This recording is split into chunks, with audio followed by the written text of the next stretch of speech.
This is the somatosensory cortex, and it detects and interprets information on touch, temperature, pain, and it allows us to perceive the size, shape, and texture of an object based on touch.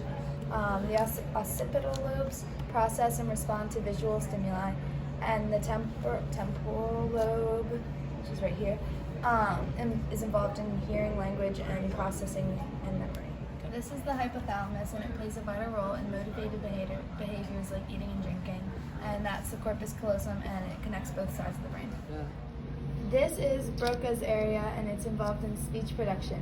This is Wernicke's area, and it's involved in understanding speech.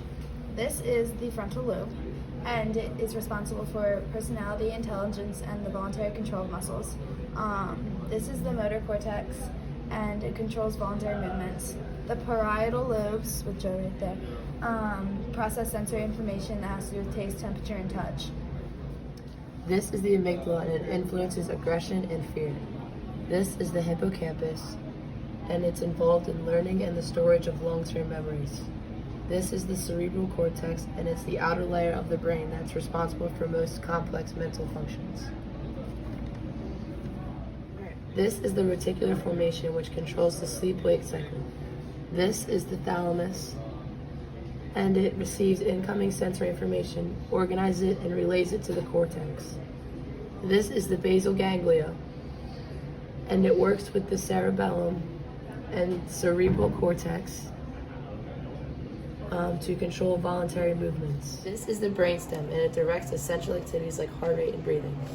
This is the medulla, and it controls heart rate and breathing. This is the pons, and it is important for sleeping and dreaming. This is the cerebellum, and it coordinates voluntary movements. This is the pituitary gland, and it controls growth and regulates other glands. This is the brainstem. It directs essential activities like heart rate and breathing. This is the medulla, and it controls heartbeat and breathing. This is the pons. I need to read this.